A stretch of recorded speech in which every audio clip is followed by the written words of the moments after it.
माननीय प्रदीप जी, राजेश्री जी, मेरे सहयोगी आदरणीय शहनवाज हुसैन जी, हमारे बिहार के मंत्री आदरणीय नितिन नवीन जी,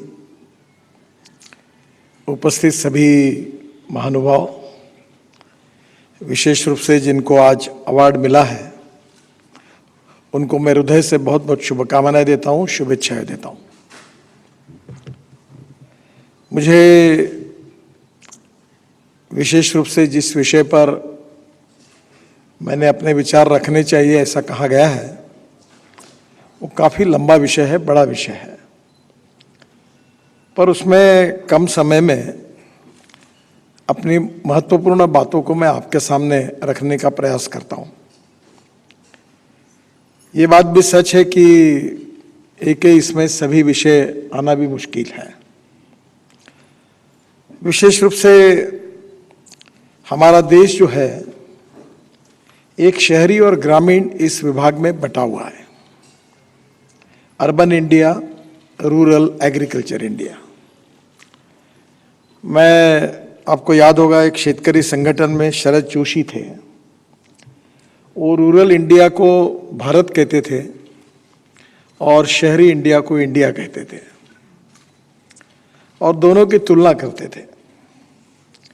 इन दोनों की तुलना में अर्थशास्त्र के दृष्टि से अगर इसके बारे में अध्ययन किया तो हमारे देश में टोटल हमारे जीडीपी ग्रोथ में केवल 11 से 12% ग्रोथ जो आती है वो एग्रीकल्चर एंड अलाइड सेक्टर से आती है, 22 से 24% जो आती है वो मैन्युफैक्चरिंग सेक्टर से आती है और 52 से 56% जो आती है वो सर्विस सेक्टर से आती है।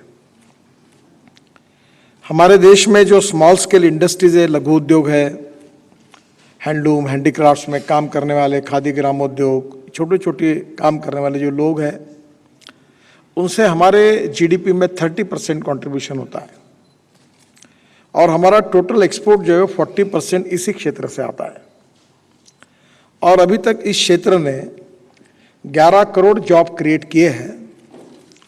और जब मैं इस विभाग का मंत्री था एमएसएमई का, तो हमने तय किया था कि हम और 5 करोड़ नए जॉब क्रिएट करेंगे और 40% जो एक्सपोर्ट है उसको 50% पे लेके जाएंगे और जो जीडीपी कंट्रीब्यूशन में एमएसएमई का कंट्रीब्यूशन 30% है उसको 40% करेंगे। विशेष रूप से हमारी स्वदेशी विचारधारा जो है जिसके आधार पर हम राष्ट्र के निर्माण का विचार करते हैं वो 3 बिंदुओं की तरफ विशेष रूप से उसके ऊपर खड़ी है। पहला जो है वो इथिक्स है, जिसका उल्लेख अभी राजेश्री जी ने अपने भाषण में किया था कि हमारी संस्कृति, इतिहास, विरासत, हमारा योग विज्ञान, हमारा आयुर्वेद, मूल्याधिष्ठित जीवन पद्धति, परिवार पद्धति और स्पिरिचुअल फिलॉसफी, ये हमारी भारत की संस्कृति की और इतिहास की बहुत बड़ी देन है और विश्व में इसको बहुत बड़ी मान्यता है। और इसलिए हमारी शिक्षा पद्धति जो है उसमें एक तरफ ज्ञान, विज्ञान और तंत्र विज्ञान के साथ इन सब बातों को जोड़कर भविष्य का देश हमें खड़ा करना होगा। मैं अक्सर एक बात कहता हूं कि innovation, entrepreneurship, science, technology, research, skilled and successful practices, we name it as knowledge and conversion of knowledge into wealth is the future. तो एक तरफ इतिहास, संस्कृति, विरासत, मूल्याधिष्ठित जीवन पद्धति, परिवार पद्धति, रामायण, महाभारत, भगवद गीता, प्रभु रामचंद्र, भगवान गौतम बुद्ध, भगवान महावीर, सब प्रकार की विरासतें मिली है। ये काफ़ी लंबी है, सबका नाम नहीं ले पाया हूँ क्योंकि भारत में जो जो बसे वो इतिहास बहुत प्रेरणादायी रहा है। पर इसके साथ साथ ज्ञान, विज्ञान और तंत्र विज्ञान की जोड़ इसलिए देनी पड़ेगी कि विश्व में अगर नंबर 1 पर हमें पहुंचना है तो विज्ञान, तंत्र विज्ञान, innovation, entrepreneurship, science, technology, research, skilled and successful practices, इसको भी उसके साथ जोड़ना होगा। इथिक्स ये हमारे भारतीयों के मन में है, स्वभाव में है, शरीर में है, आत्मा में है, मन में है और इसलिए इसके बारे में कोई ज़्यादा बताने की आवश्यकता नहीं है। पर इथिक्स के बाद जो दूसरा पिलर इंपॉर्टेंट है वो है हमारी इकोनॉमी। और इकोनॉमी जो है, हम जिसका विकास, हमारा देश का विकास इकोनॉमी से जुड़ा हुआ है। और हम विश्व की नंबर 1 की इकोनॉमी, सुपर इकोनॉमिक पावर बनना चाहते हैं। और इसलिए हमारी इकोनॉमी का जब विचार करते हैं तो साधारणतः हमारे देश में हमारी रूरल, एग्रीकल्चर और ट्राइबल ये जो इकोनॉमी है, ये जल, जमीन, जंगल और जानवर, इसके ऊपर आधारित है। और मैं वैज्ञानिक दृष्टि से ये कह सकता हूँ कि इसी विचार का उपयोग करके इसको कैसे विकसित किया जाए, इसके बारे में एक अलग विचार से अध्ययन किया जा सकता है। हमारे देश में करीब 122-124 एस्पिरेंट डिस्ट्रिक्ट्स हैं जो सोशली, इकोनॉमिकली, एजुकेशनली बैकवर्ड है। यहाँ दलित, पीड़ित, शोषित समाज के लोग वहाँ बड़े प्रमाण पर आर्थिक दृष्टि से एक प्रकार से जूझ रहे हैं। और इसका कारण ये है कि स्वाधीनता के बाद अर्बनाइजेशन की प्रोसेस बहुत तेजी से बढ़ी और रूरल, एग्रीकल्चर, ट्राइबल, जल, जमीन, जंगल, जानवर जहाँ होते, उस इकोनॉमी को हमने एक प्रकार से निगलेक्ट किया। और जिसका परिणाम ये हुआ कि बड़ा माइग्रेशन शहरों के तरफ आया और दिल्ली, मुंबई, कलकत्ता, चेन्नई, पुणे, ये बड़े बड़े शहरों में पॉपुलेशन का सेंट्रलाइजेशन हुआ, जिसकी नई समस्याएं खड़ी हुई। जो आए हुए लोग आए वो खुशी से नहीं आए, वो मजबूरी से आए, क्योंकि गांव, गरीब, मजदूर और किसान में उनको जब रोजगार नहीं मिला, उनको सस्टेनेबल डेवलपमेंट नहीं मिली और उसके कारण वो आए। इसमें एक बहुत महत्वपूर्ण बात है कि पंडित दीनदयाल उपाध्याय जी का सामाजिक आर्थिक चिंतन अंत्योदय के नाम से प्रसिद्ध है। उन्होंने उसमें कहा था कि समाज का जो शोषित है, पीड़ित है, दलित है, जो आर्थिक, शैक्षणिक दृष्टि से पिछड़ा हुआ है, जिसके शरीर पर कपड़ा नहीं है, जिसके पास खाने के लिए रोटी नहीं है, रहने के लिए घर नहीं है, उस दरिद्र नारायण को हम भगवान माने और निरंतर उनकी भगवान के रूप में सेवा करें। और जिस दिन इस समुदाय को रोटी, कपड़ा और मकान मिलेगा, उसी दिन हमारा कार्य पूरा होगा। ये उनका सामाजिक आर्थिक चिंतन हम सब के लिए बहुत महत्वपूर्ण है। जहाँ तक हम जिस विचारधारा के आधार पर काम कर रहे हैं, उसके 3 महत्वपूर्ण पहलू हैं। राष्ट्रवाद, सर्वोपरि हमारी मातृभूमि, हमारा देश सबसे पहले है और राष्ट्र की सर्वांगीण उन्नति और विकास, यही हमारा मिशन है। तो राष्ट्रवाद और राष्ट्रवादी विचार ये हमारा एक प्रकार से आत्मा है। और राष्ट्र को अगर समृद्ध और संपन्न करना है, सुपर इकोनॉमिक पावर करनी है, तो बहुत जरूरी है कि सुशासन और विकास, गुड गवर्नेंस एंड डेवलपमेंट। और गुड गवर्नेंस और डेवलपमेंट ये हमारा उद्दिष्ट है। और इसी के द्वारा हमें जो उद्दिष्ट हमको हासिल करना है, वो उद्दिष्ट है अंत्योदय, जो पंडित दीनदयाल उपाध्याय जी का सामाजिक आर्थिक चिंतन है, उसके साथ हमारी कटिबद्धता है। और हमारा संविधान भी यही कहता है कि जब एक तरफ हम लोकतंत्र की बात करते हैं, हम लोकतंत्र की मदरलैंड है, दुनिया की सबसे बड़ा लोकतंत्र हम है। और एक प्रकार से लोकतंत्र का आज 130-140 करोड़ लोग इस लोकतांत्रिक देश के नागरिक हैं। और हमारा देश, हमारा संविधान जो है 4 बातों पर खड़ा है। एक जो इम्पॉर्टेंट है वो है हमारी जुडिशरी, हमारी न्याय व्यवस्था। दूसरी हमारी विंग जो महत्वपूर्ण है वो हमारी मीडिया। और तीसरी हमारी विंग है हमारी लेजिस्लेटिव विंग, हमारे विधायक, सांसदगण। और चौथी है हमारी एग्जीक्यूटिव विंग, हमारी कार्यपालिका।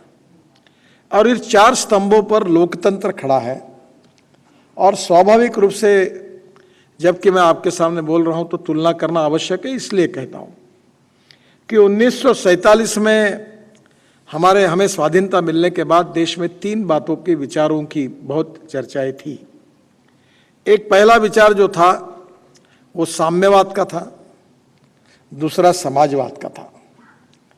जो कम्युनिस्ट पार्टी थी, चाहे लेफ्टिस्ट हो, चाहे राइटिस्ट हो, चाहे रशिया से या चाहे चाइना से प्रेरित हो, उनका वर्ग विग्रह पर विश्वास था और दुनिया के शोषित पीड़ित लोग एक हो, मजदूर एक हो, इस भावना पर उन्होंने अपनी विचारधारा को विकसित किया। पर आज हमें ध्यान में आया कि कम्युनिस्ट विचारधारा अपने ही धरती पर परास्त हुई है। आज चाइना में केवल लाल झंडा बाकी रहा है, बाकी कम्युनिस्ट विचारधारा का कोई दिखता नहीं है। रशिया में भी वही हालत है।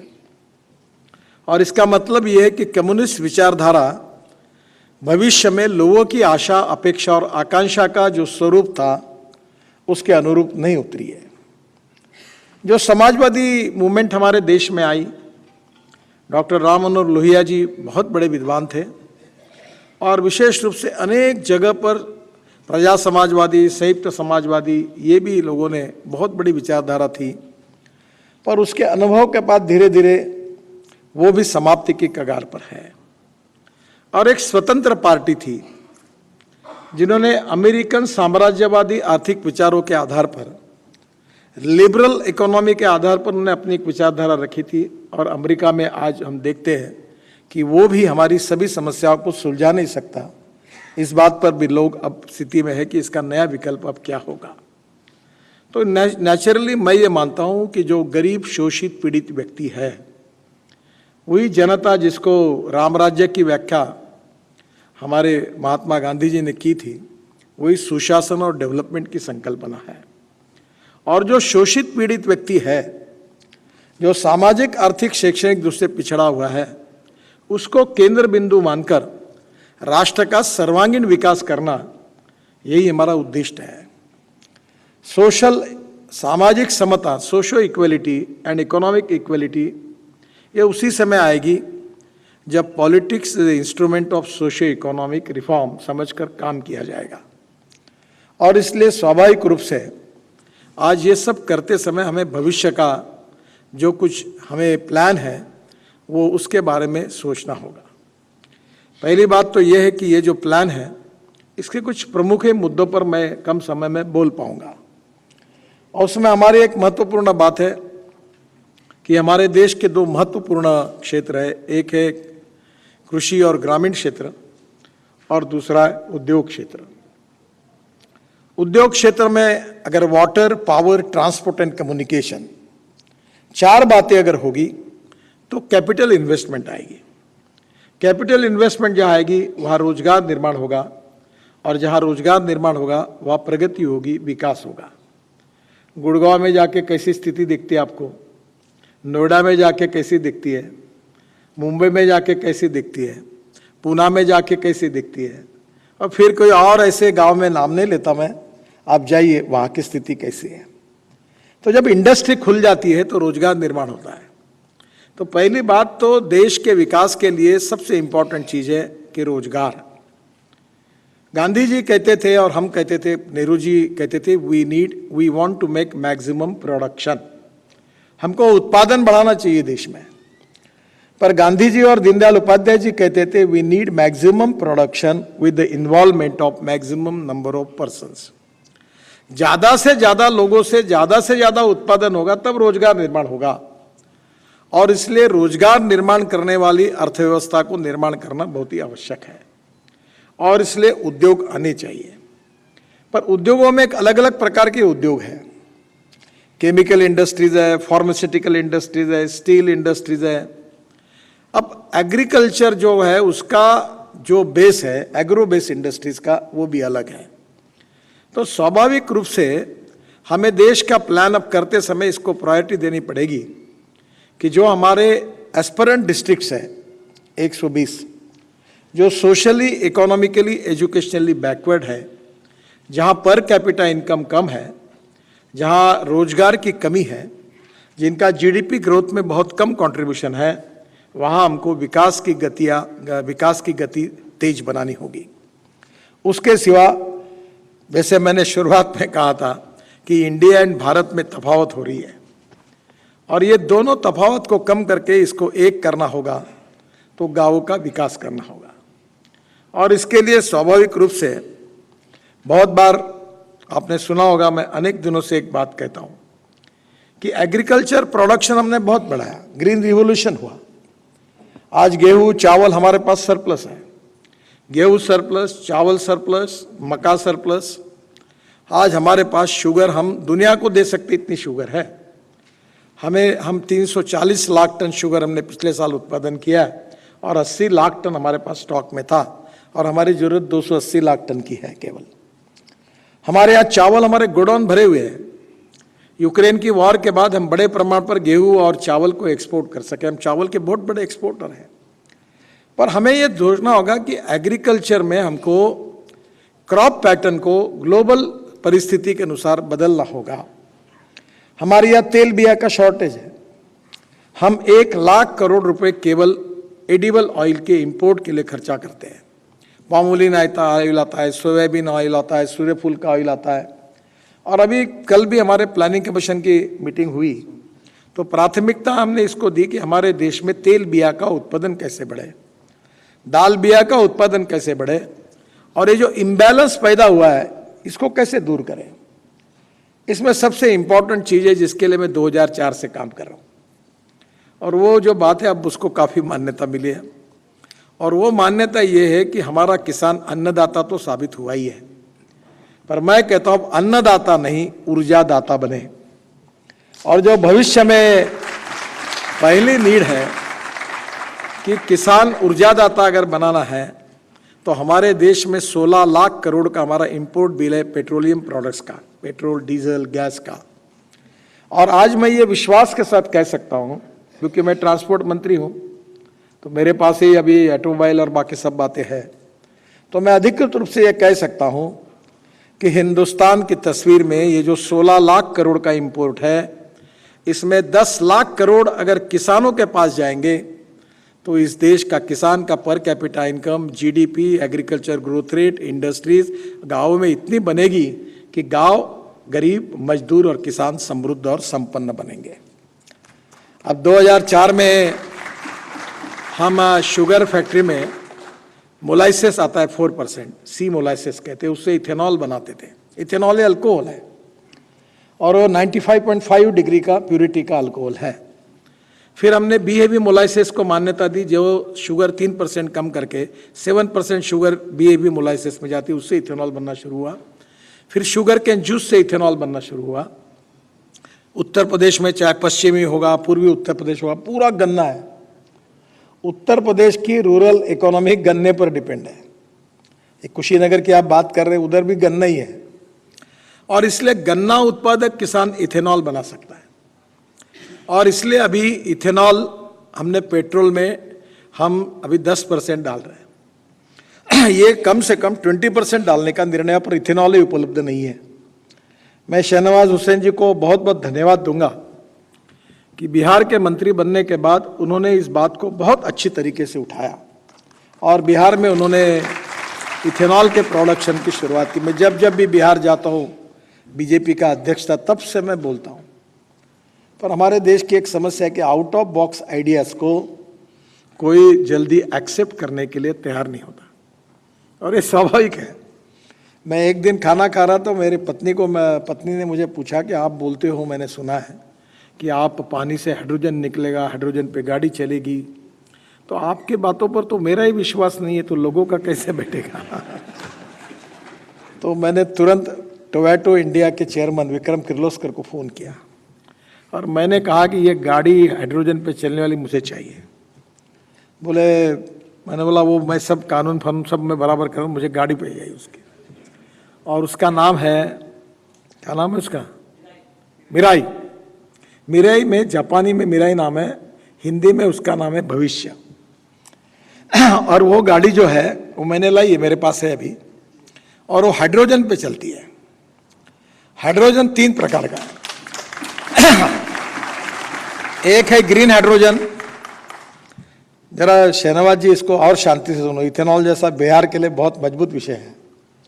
ग्रीन हाइड्रोजन जो पानी से हाइड्रोजन निकलता है, जो बायोमास से निकलता है, जो ऑर्गेनिक वेस्ट और कचरे से निकलता है, जो वेस्ट से निकलता है ऑर्गेनिक वेस्ट से, उसको कहते हैं ग्रीन हाइड्रोजन। ब्राउन हाइड्रोजन जो होता है वो पेट्रोलियम से निकलता है और ब्लैक हाइड्रोजन कोयले से निकलता है। और hydrogen is a fuel for the future. हवाई जहाज चलेंगे, रेलवे चलेगी, गाड़ी चलेगी, ट्रक चलेगी, बस चलेगी, ट्रैक्टर चलेगी।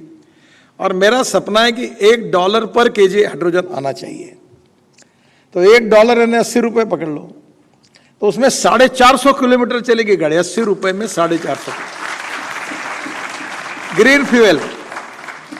अब हाइड्रोजन बनाना इतना आसान है कि आप में से बहुत से लोग साइंस के विद्यार्थी होंगे। अपने गांव में मेरी कल्पना है कि किसान एक गोडाउन बना ले बड़ा, फ्रूट वेजिटेबल के लिए स्टोरेज चाहिए, cold storage, pre cooling plant, अनाज रखने के लिए चाहिए, ऊपर सोलर लगाए। तो 70% पावर ग्रीन हाइड्रोजन में पावर है, और वो जो पावर आएगी उसके ऊपर मैं तो म्यूनिसिपल कॉर्पोरेशन नगर परिषद में कह रहा हूँ, मैंने एक 7 साल पहले यशस्वी प्रयोग किया। मेरे शहर में, मैं नागपुर से हूँ, टॉयलेट का जो पानी होता है, गंदा पानी, सीवेज वाटर, वो शुद्ध करके महाराष्ट्र सरकार को हम बेच रहे हैं। आप इमेजिन कर सकते हैं हमको कितने पैसे मिल रहे साल के? टॉयलेट का पानी बेचकर हमको 325 करोड़ रुपए साल के मिल रहे हैं।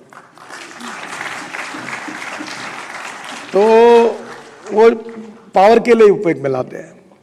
अब वही पानी मैं कहा म्यूनिसिपल पार्टी और नगर परिषद में पानी शुद्ध कर ले, और सॉलिड वेस्ट को सेग्रीगेट करने के लिए रूफ लगेगा, गोडाउन ऊपर में रूफ टॉप सोलर लगा दीजिए। सोलर की पावर से 1 करोड़ 1.25 करोड़ का इलेक्ट्रोलाइजर मिलता है। अभी मैंने लॉन्च की फैक्ट्री बंगलोर से, भी 90% प्रोडक्शन अमेरिका जा रहा है, और वही इलेक्ट्रोलाइजर पानी में डाल दो तो उससे सोलर को यूज़ करके ग्रीन हाइड्रोजन तैयार होगा। और ये जो मक्के से, ब्रोकन राइस से, बायोमास से ये जो इथेनॉल बनता है ग्रीन फ्यूल जो किसानों का है, उसका जनरेटर सेट होगा। आज ही मुझे मेरे घर पर किर्लोस्कर कंपनी को पीछे लगकर मैंने जनरेटर सेट इथेनॉल का लाया है। और कल मुझे डॉक्टर सारस्वत, जो हम लोग मिथेनॉल जो कोयले से बनता है, जो डीजल का अल्टरनेटिव है, कल ही उन्होंने मुझे कहा अशोक लेलैंड अब ट्रक बसेस बना रही है और मिथेनॉल का जनरेटर किर्लोस्कर ने बना दिया है। तो ये तो 22 रुपये लीटर है मिथेनॉल, और डीजल कितना है? 110 रुपये। हमारे देश में कोयला ही कोयला पड़ा हुआ है। Ethanol, methanol, biodiesel, bio CNG, bio LNG और इलेक्ट्रिक और ग्रीन हाइड्रोजन, ये हमारे देश में हो सकता है। हमको सब में प्रयास करना चाहिए ताकि पेट्रोल डीजल देश में जरूरत ही नहीं, क्यों हम इंपोर्ट करें, क्यों हम प्रदूषण करें। और इसलिए ये ग्रीन हाइड्रोजन है, ये तैयार करते समय जो जनरेटर सेट लगता है 500 बार पर करने के लिए, वो हम लोग इथेनॉल के जनरेटर पे चलाएं जो 65 रुपये 60 रुपये लीटर है। वो डीजल का जनरेटर 110 रुपये डीजल लगेगा, और बस उसको भर के अपना किसान ही अपने खेत के बाहर एक पंप डाल दे और वहाँ ट्रक और बसेस आए, भर दे ग्रीन हाइड्रोजन, चला, खत्म हो गया। किसान इधर गेहूं चावल भी करेगा, उधर हाइड्रोजन भी बेचेगा। तो इकोनॉमी में किसान इतना धनवान बन जाएगा कि उसका जैसे इसराइल में है एयर कंडीशन बंगला, मर्सिडीज गाड़ी लेकर वो अपने गांव और खेत में रहेगा। तो क्यों दिल्ली, मुंबई, कलकत्ता आएगा जब उसके पास पैसा आएगा। ये जो 16 लाख करोड़ का इंपोर्ट है, इसके 10 लाख करोड़ किसानों में जाएंगे। गरीबी दूर होगी, बेरोजगारी दूर होगी। कौन से इथेनॉल बनेगा? ब्रोकन राइस से इथेनॉल बनेगा, फूड ग्रेन से इथेनॉल बनेगा। अभी इतना ही नहीं तो हमने आसाम में बांबू से इथेनॉल बनाया। अभी एक भीमा बांबू है कर्नाटक में, 200 टन एकड़ होता है 2 साल के बाद। और बिहार में लगाइए अब, कोई स्प्रे नहीं, कोई खाद नहीं, कुछ नहीं, ऐसा बांबू होता है। बांबू का अचार बनता है, बांबू के कपड़े बनते हैं, बांबू से फर्नीचर बनता है, बांबू से प्लाईवुड बनता है, बांबू से इथेनॉल बनता है। अब ये पानीपत या सोनीपत में इंडियन ऑयल ने एक फैक्ट्री डाली है। ये जलाते, दिल्ली में चिल्लाते परली के कारण पोल्यूशन होता है, जो जलाते राइस स्ट्रॉ परली, तो परली से 1 lakh litre per day ethanol और 150 टन बायो बिटुमिन बन रहा है, डाबर। अब मैं आपको बता रहा हूं कि हमारे देश में 75 लाख टन बिटुमिन लगता है। 50 लाख टन देश का है, वो भी बाहर से आए हुए क्रूड का होता है, और 25 लाख टन इंपोर्ट होता है। हमारे देश के किसान अगर बायोटेक्नोलॉजी का उपयोग करके बायोमास तैयार करेंगे और बायो बिटुमिन बनेगा, तो हमारे बिटुमिन पे वो कोई फर्क नहीं, सेम बिटुमिन है। ये जो टेक्नोलॉजी है वो गांवों तक पहुंचाना है। अब इथेनॉल आ गया, मैं ट्रांसपोर्ट मंत्री हूं, मैंने फ्लेक्स इंजन लाया, जो मैं बिहार में इनको कह रहा हूं इसके पीछे लगो। फ्लेक्स इंजन का मतलब ऐसा, आपको मालूम है टोयोटा कंपनी की एक कैमरी नाम की गाड़ी थी। वो गाड़ी में पेट्रोल डालने के बाद वो इलेक्ट्रिसिटी तैयार करती थी, तो 40% बिजली पर और 60% पेट्रोल पे चलती थी। अब टोयोटा अगले महीने में उनके सब मॉडल ला रही फ्लेक्स इंजन पर, सुजुकी ला रही, मर्सिडीज ला रही, हुंडई ला रही, सब लोग ला रहे। उसका मतलब यह है कि पेट्रोल के बजाय वहाँ 100% बायो इथेनॉल डालो। अब इथेनॉल का रेट है 60 रुपये और पेट्रोल का 120 रुपये, और बीच में इथेनॉल का कैलोरिक वैल्यू कम थी। तो एक दिन मुझे जानकारी मिली कि रशिया में इथेनॉल की कैलोरिक वैल्यू पेट्रोल के बराबर हुई है। तो मैंने रशियन साइंटिस्ट को इंडिया बुलाया, प्रेजेंटेशन हुआ, मुझे लगा कि ये ठीक है। मैंने पूरी हमारे पेट्रोलियम मंत्री जो है उनको, इंडियन ऑयल के चेयरमैन वैद्य साहब और फरीदाबाद में इंडियन ऑयल रिसर्च लेबोरेटरी के डायरेक्टर राम कुमार जी को बुलाया और प्रेजेंटेशन दिया। सब होने के बाद जाते समय मुझे कहा कि this is a very fantastic idea बहुत सुंदर है, ये होगा तो चमत्कार होगा, 20,000 करोड़ साल का फायदा होगा देश का, इतना अच्छा बड़ा काम है। क्योंकि कैलोरी उतना जितना एवरेज पेट्रोल का उतना इथेनॉल का। पर बोले we feel that it is very difficult, मुझे विश्वास नहीं बैठ रहा। बोले देखो गाजर की पुंगी है, प्रयोग कर लो, सिद्ध हुआ तो अच्छा है, नहीं हुआ तो गाजर की पुंगी खा लो और ख़त्म कर दो विषय को। और आपको ताज्जुब होगा 3 महीने के बाद उन्होंने रिपोर्ट दिया कि यह सक्सेसफुल टेक्नोलॉजी है और भारत सरकार उसको एक्सेप्ट कर रही है, जिससे इथेनॉल का एवरेज और पेट्रोल का एवरेज सम होगा। अब बजाज, टीवीएस और हीरो ने, अब उन्होंने ऑटो रिक्शा और स्कूटर और मोटरसाइकिल भी इथेनॉल की बनाई। तो शेनावाज जी क्यों पीछे पड़ते हो कि हमारा इथेनॉल लो? पूरे बिहार में इथेनॉल के पंप डाल दो देश में, और पूरी एक गाड़ी आएगी, फिर 100% पेट्रोल के जगह इथेनॉल वापरो। आपकी स्कूटर, आपकी मोटरसाइकिल, आपकी ऑटो रिक्शा, पेट्रोल का भाव 120 रुपये लीटर, इसका 60 रुपये लीटर। पेट्रोल से बेटर फ्यूल और पोल्यूशन मुक्त, import substitute, cost effective, pollution free और इंडिजिनस, स्वदेशी। तो मुझे लगता है कि ये टेक्नोलॉजी के कारण काफ़ी बदल होगा। तो जैसे मैंने एक सेक्टर की बात की, आज हमारे पास कोयला है पर कोयला इंपोर्ट कर रहे हैं, हमारे पास कॉपर है पर हम कॉपर इंपोर्ट कर रहे हैं, हमारे पास एल्यूमिनियम है पर एल्यूमिनियम इंपोर्ट कर रहे हैं, हमारे पास यूरेनियम है पर यूरेनियम इंपोर्ट कर रहे हैं, क्योंकि कोई देश में काम ही नहीं करने देता। रोड बनाओ बोलते आप, बहुत अच्छा है, बनने भी चाहिए, पर रोड बनाओ करके कोई नहीं आता। काम बंद करो, स्टे लगाओ, पेड़ मत काटो तो जाओ कोर्ट में जाओ, कोर्ट का स्टे, सबका स्टे, जैसे कोई पाप कर रहे हैं। जो आता वो रोकने के लिए आता है। The environment in our country is not pro and positive for the development. इसका मतलब इकोलॉजी एंड इन्वायरमेंट के साथ खिलवाड़ नहीं करनी चाहिए। मैं अभी NHI में 5 करोड़ पेड़ लगा रहा हूँ। अभी काफ़ी पेड़ों को 1 लाख पेड़ अभी ट्रांसप्लांट किए। ये द्वारका एक्सप्रेस हाईवे बन रहा है ये गुड़गांव के पास, तो उसको हमने 12,000 पेड़ ट्रांसप्लांट किए। अभी वो पालकी मार्ग बना रहे, सब जगह ट्रांसप्लांट किए।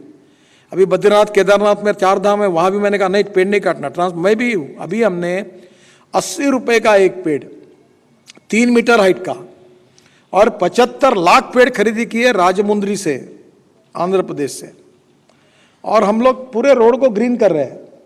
और मैं उसमें ज़्यादा इंटरेस्टेड हूँ, मैं बिल्कुल उसके बारे में संवेदनशील हूँ। तो निश्चित रूप से हमें इकोनॉमी भी चाहिए और इकोलॉजी एंड इन्वायरमेंट भी चाहिए, दोनों के बीच में समन्वय करना पड़ेगा।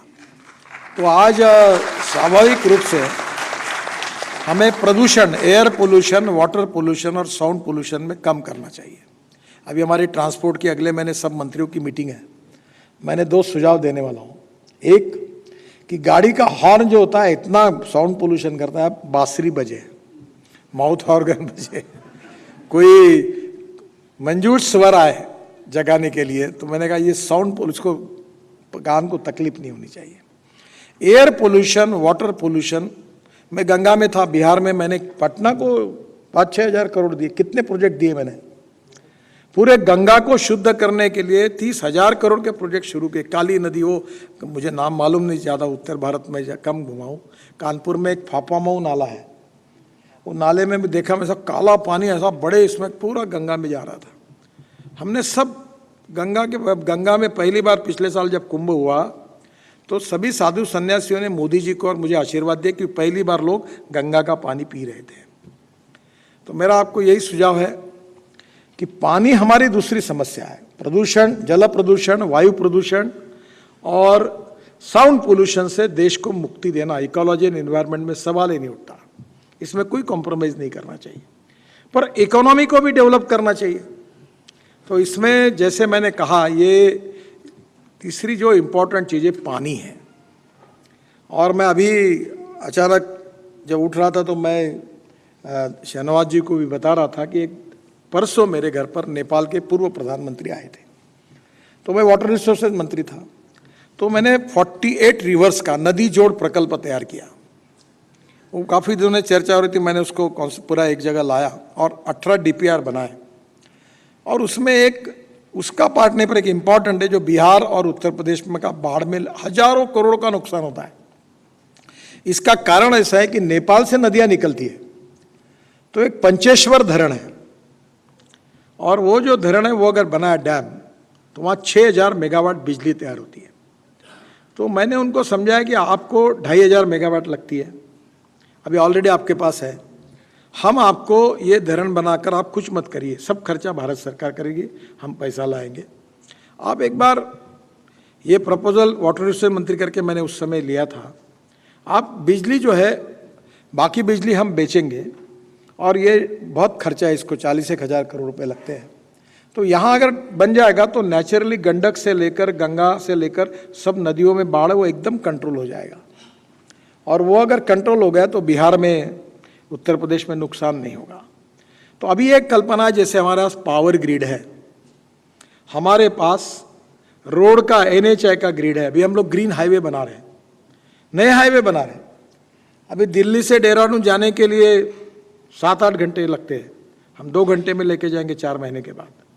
दिल्ली से देहरादून 2 घंटे में, दिल्ली से हरिद्वार 2 घंटे में, दिल्ली से जयपुर 2 घंटे में, दिल्ली से चंडीगढ़ 2.5 घंटे में, अमृतसर 4 घंटे में, कटरा 6 घंटे में, और श्रीनगर 8 घंटे में, और दिल्ली से मुंबई 12 घंटे में।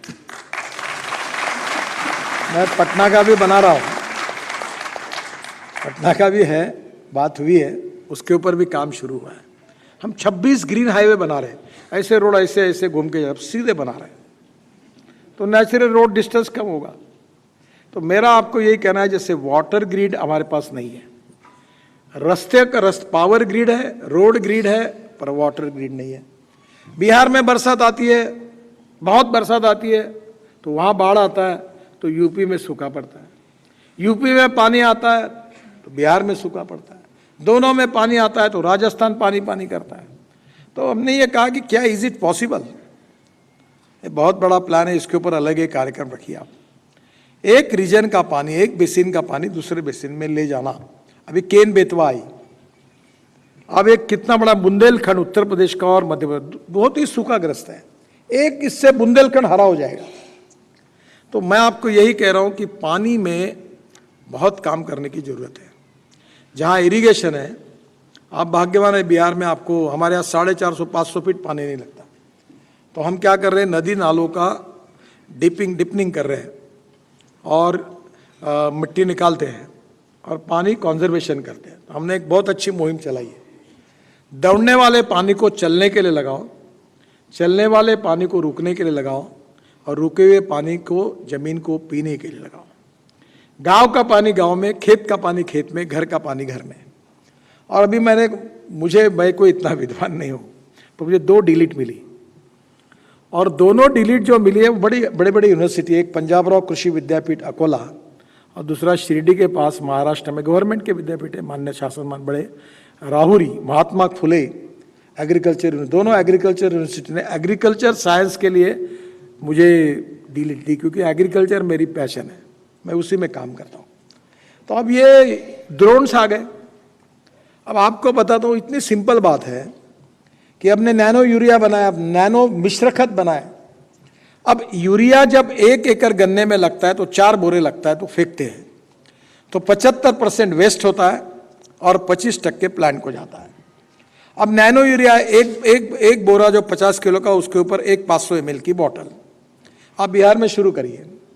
अब वो जो ड्रोन से स्प्रेइंग करेंगे तो 75% प्लांट को जाएगा और 25% वेस्ट होगा, तो 4 के बजाय 2 ही बोरे लगेंगे, 2 ही बॉटल लगेगी। To save money is to earn money.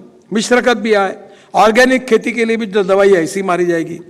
तो अब मैं कह रहा हूं कि टेक्नोलॉजी जो है वो हमें लोगों तक ले जानी है, और इसलिए आज स्वाभाविक रूप से ऐसे एक एक क्षेत्र है कि जहां हमें इंपोर्ट को कम करना है, एक्सपोर्ट को बढ़ाना है, रोजगार की निर्मित करनी है, रूरल एग्रीकल्चर इकोनॉमी का जीडीपी ग्रोथ में कंट्रीब्यूशन बढ़ाना है, और पावर में अब हमको ग्रीन पावर में जाना है। हमारी जो पावर है वो केवल 40% अब सोलर से आती है। मैं नागपुर में मैंने एक हॉल बनाया, ऐसा इतना ही बड़ा हॉल है, 2500 लोग बैठते हैं, और ऊपर में पूरा सोलर लगा दिया, एयर कंडीशन हॉल है। तो 80 कार्यक्रम की बिजली नहीं लगती, फोकट में होते हैं, क्योंकि जो बिजली तैयार होती है उससे एयर कंडीशन और सब बिजली उसी से आती है। अब आने वाले समय में सब सोलर में काफ़ी हुआ है, तो हमको ये 60%, क्योंकि कार्बन न्यूट्रल बनना है, तो इसके लिए स्वाभाविक रूप से हमको सोलर पावर बढ़ानी है। जगह पड़ी है, रूफटॉप सोलर है, फैक्ट्री के ऊपर, घर के ऊपर सब लोग लगा रहे, अब पंप आ रहा है। और सोलर के साथ साथ हाइड्रो पावर को भी बढ़ाना होगा। न्यूक्लियर पावर के लिए भी अभी यूरेनियम हमारे यहाँ मिला है, थेरियम हमारे पास है। अभी जियो थर्मल पावर में हम लद्दाख लेह में काम कर रहे हैं। और पर्यायनीय कुछ दिनों तक हमको पोल्यूशन की चिंता करते हुए, कम होते हुए, कोल पे भी पावर तैयार करनी पड़ेगी, क्योंकि विदाउट पावर डेवलपमेंट नहीं हो पाएगी। और इसलिए वाटर, पावर, ट्रांसपोर्ट एंड हमने कम्युनिकेशन में क्रांति हो गई, 5G आ रहा है। ये एक एक सब्जेक्ट जो है वही 1-1 घंटे का है। अब सब गांवों तक इंटरनेट जा रहा है, ये एक नई दुनिया है। तो आने वाले समय में इंटरनेट पर डिजिटल स्कूल चलेगी। ऐसे टीवी पर मैं दिख रहा हूँ, ऐसे स्कूल में होगा, और एक अच्छा टीचर भाषण देगा और 1000 बच्चे उसको देखेंगे और क्वेश्चन पूछेंगे, वो जवाब देगा। ये आने वाला है। तो आने वाले समय में टेक्नोलॉजी का उपयोग करके इकोनॉमी को सुदृढ़ करते हैं। एग्रीकल्चर, रूरल एंड ट्राइबल, इसके बीच में जो हमारी विशेष रूप से अर्बन और रूरल में जो गैप है, इसको कम करके हमें एक समतोल विकास की तरफ जाना पड़ेगा। और वो इंटीग्रेटेड अप्रोच के साथ देश को आर्थिक दृष्टि से भी समृद्ध संपन्न करना होगा, और देश को हमारी जो मैंने कहा इतिहास, विरासत, संस्कृति, मूल्याधिष्ठित जीवन पद्धति, जो संस्कार हमको मिले हैं, उसके आधार पर भारतीय नागरिक को सुसंस्कारित और सुशिक्षित करके और ज्ञान विज्ञान, तंत्र विज्ञान का उपयोग करके उसको सामर्थ्यवान बनाना होगा। आज आपको पता है कि पूरे दुनिया में हमारी चर्चा क्यों है? क्योंकि हमारे सॉफ्टवेयर इंजीनियर्स पूरे वर्ल्ड के सब देशों में हैं। मुझे जापान के प्रधानमंत्री ने एक बार पूछा है, mister Gadkari can you tell me? बोला क्या बात है सर? बोले ये जो आपके देश में जो सॉफ्टवेयर इंजीनियर्स है, इनके शरीर में, इनके दिमाग में कोई मैथमेटिक्स के जीन्स है क्या? इतने होशियार कैसे हैं? Our software engineers suppose to be the best in the world.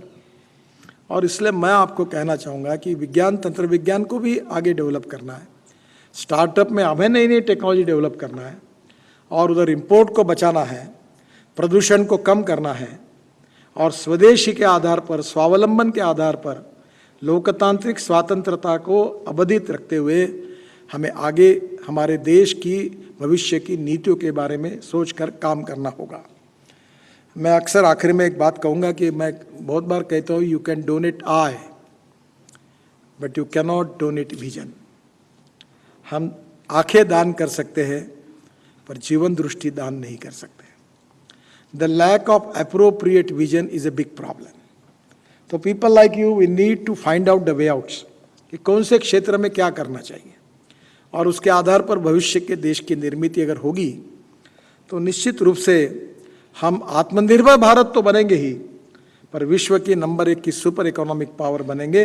वो ताकत हमारे देश में है।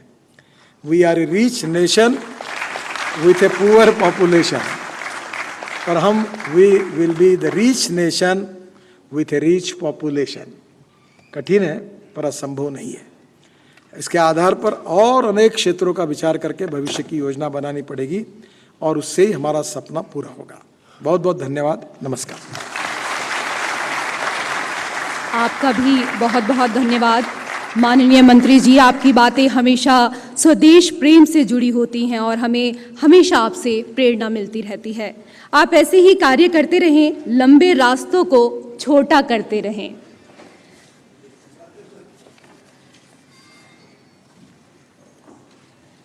वैसे तो मैंने सोचा था कि मैं आपको मेल करूंगी, सड़कों की यहाँ पर बात हो रही है, मैं ज़िला गाज़ियाबाद की रहने वाली हूँ और जब कभी घूमने का मन होता है सर, तो मैं एलिवेटेड रोड पर घूमती हूँ, लगता है कि विदेश में यात्रा कर रही हूँ।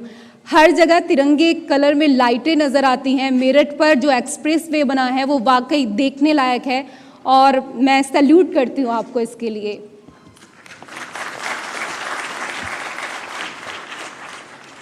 अब हम आगे बढ़ेंगे क्योंकि हमारे अवार्डी इंतज़ार कर रहे हैं ताकि आपके हाथों से उनको सम्मान मिल सके।